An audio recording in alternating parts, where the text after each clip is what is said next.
Kaj je res, da kis skuri špeh? Veliko debat slišimo, preberemo o kisu, ki ga vsi poznamo. Mnoge karakteristike njegove so zelo koristne, nekatere so neresnične in danes na tem posnetku pogledamo, kaj so tiste zelo dobre lastnosti kisa, da bomo enkrat za vselej razjasnili s tem. Predtem pa pogledamo, kaj sploh je kis. Pogovarjamo se o nefiltriranem jabolčnem kisu, ki je moten, ki ima noter tiste pajčevine in te pajčevine imenujemo matica. Kasneje, ko so osnovi jabolčni kis naredili takšen, so ga začeli filtrirati in zato imam tudi destiliran, prečiščen jabolčni kis, ampak tisti ni v redu, to si zapomnite. Saj ravno ta motni in neprečiščen s to matico je tisti, ki ima največ pozitivnih lastnosti. Teda, ko boste kupovali, kupite tega. Kis ima v bistvu tudi veliko elektrolitov, kalij je zelo pomemben elektrolit, ki ga večini primanjkuje, in ocetno kislino, ki mu daje tisti specifičen vonj. Zdaj pa se posvetimo tistemu prvemu vprašanju, ali kis kuri špeh. Odgovor: indirektno ga res kuri. Zakaj?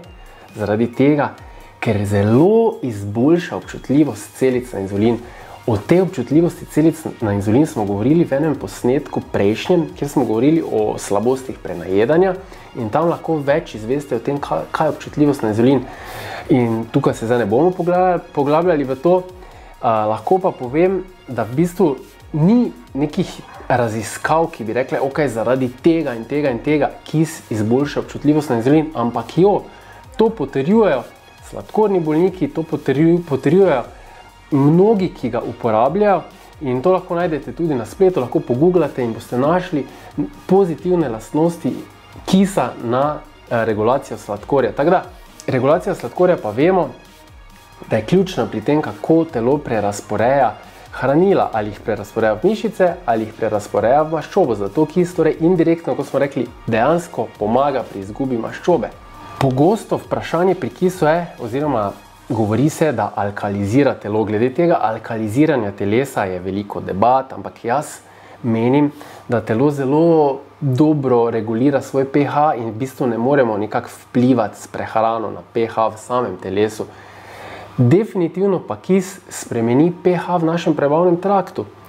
In to na pozitivno. Zaradi tega lahko rečemo, da kis alkalizira naš prebavni trakt in ta ocetna kislina stimulira naš prebavni trakt in naše prebavne sokove. Zato ima zelo pozitiven vpliv na našo prebavo. Tretja točka je, da deluje protimikrobno. In kaj to pomeni? Če ga redno pijemo, nam bo pomagal nam bo tudi pri slabem zadahu, pomagal nam bo pa tudi preprečevati naključne okužbe, recimo, ko te boli grlo. Da preprečiš, ali če te že boli, da te hitreje mine. Lahko ga grgraš, lahko ga piješ, ampak vedno ga je potrebno razrečiti. Nikoli direktno kisa iz flaše, se bo zažgalo naša usta in grlo, tako da tega ne delati.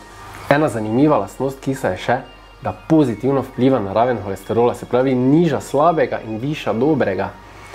Pa še zdaj na svet, kako ga uporabiti, seveda v salati in tako dalje. Zelo, zelo dobro pa bo, če ga boste redno popili. In kako naredim jaz?